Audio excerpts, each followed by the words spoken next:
González Lobato con nosotros. Fíjate, la oposición debe tener, no llega a 10 diputados, menos de los 20 que había, que se decía que era poquito.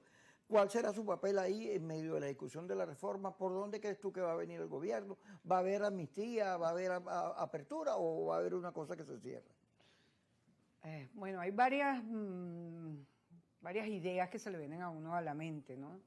Es decir, el gobierno puede actuar de manera política, había por lo menos la intención de una sesión táctica de un tercio de la asamblea, pudiera ser, ¿no? Era lo que yo estudiaba, lo que yo veía, que se podía dar un tercio o cercano al tercio, que no pusiera en duda el poder del gobierno, pero que entraran otros factores, que hubiese una oposición institucional, que es lo que yo veo que el gobierno necesita. El gobierno necesitaba eso, sobre todo cuando va a asumir esto de la reforma constitucional.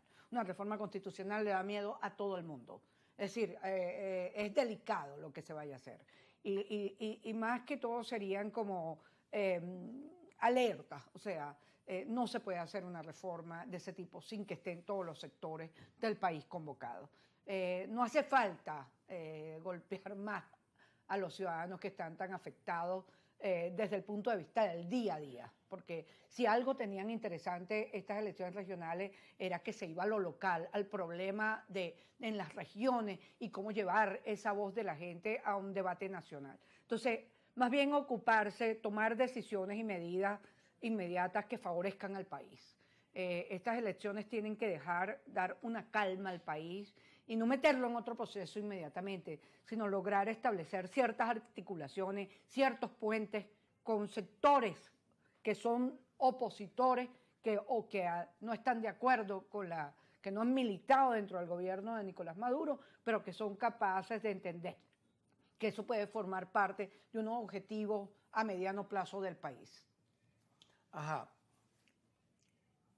Hay un tema económico, yo lo he venido planteando, fíjate, complejo. El gobierno en las últimas 2 semanas le inyectó 120, la semana pasada 120 y la anterior, la antepasada, 80, 200 millones, que es una cifra alta.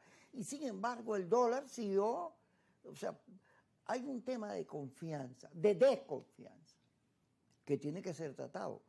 La conflictividad, si tú sigues en la conflictividad, no hay salida económica, no la hay. Eso hay que aprender de Colombia. Cuando Colombia salió del conflicto interno, de la guerra esa que tenía, pudo prosperar como país, porque a ninguno de los factores de colombianos le interesaba. Le era negocio la guerra, ya no le era un desprestigio. Y eso hay que verlo, a nosotros la peleadera esta no nos sirve ya. Vamos a vivir mal toda la vida, va el gobierno a ganar elecciones, ok, pero sin hacer una gestión que mejore las condiciones de vida del venezolano. O por el contrario, está planteado superar el tema económico con unas reformas en la ley de hidrocarburos, en cómo se hacen y se cobran impuestos en todos lados, cómo se constituye una empresa en Venezuela, los bancos, el crédito, o sea, nos vamos a meter a fondo con el tema económico. Bueno, mira, como le decían el otro día en San Agustín, donde yo andaba caminando por ahí, sin peleadera ni peladera, ¿no? El ciudadano está harto y obstinado.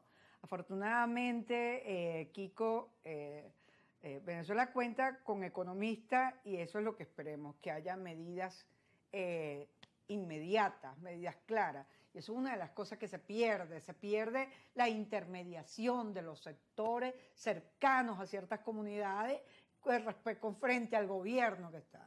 Y lo bueno que nosotros tenemos, Kiko, definitivamente, es el petróleo y los recursos que tenemos. Y el interés estratégico, que es el problema que hay. La comunidad internacional está contra la pared, o sea, la crisis energética versus los principios democráticos. Y en este momento van a apostar por la estrategia energética. Y ahí Venezuela tendría que jugar un papel bien importante. Por eso estamos adversando a todo aquel que diga que lo primero que tiene que hacer Chevron es irse y entonces ahorcar más al país. Yo creo que esa visión de incluso en toda la ciudadanía, ponernos de acuerdo en que tiene que haber medidas económicas que den respuesta a esa necesidad geopolítica y que Venezuela juegue un papel tan importante en el hemisferio, eso es primordial para nosotros. Ojalá Estados Unidos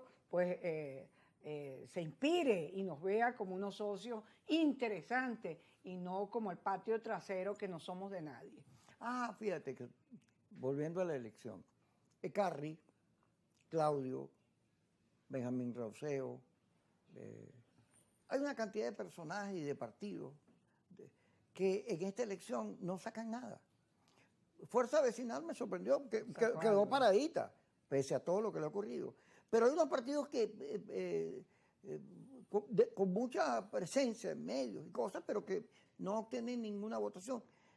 ¿Qué reflexión deberían hacer o qué recomendaciones habría que decirle en cuanto a su recomposición? Porque tienen que pensar qué hacen, ¿no? Tienen que ver lo que les está pasando, qué nos está pasando a todos, ¿no? Bueno, de pronto estamos en una fase post-oposición y una recomposición de la oposición, necesariamente. Y lo que tiene que ver es sincerar el asunto de los partidos políticos, que uno de los aspectos más importantes de cualquier reforma es el financiamiento de los partidos políticos, que es lo que define finalmente el ecosistema. Entonces, esos partidos hay que mirar efectivamente, porque hasta ahora, salvo el Partido Comunista de Venezuela, lo que ha sido, los demás partidos no se diferenciaban ideológicamente, los partidos de oposición, sino se diferenciaban en la medida en que aceptaran o no aceptaran una convivencia o una cooperación con el gobierno de Maduro. Entonces, en este momento hay que mirar cómo están constituidos esos partidos y generar una especie de ideas y de una relación con la comunidad distinta, con una política más humanizada, una política de construcción de país. Con la participación que hubo en el día de ayer, con esa participación hay que construir. Gracias, Glenn, por estar con nosotros. A ti, Kiko. Gracias a todos ustedes, Kikosis. Primero a la 1 y después a las 10, otra vez.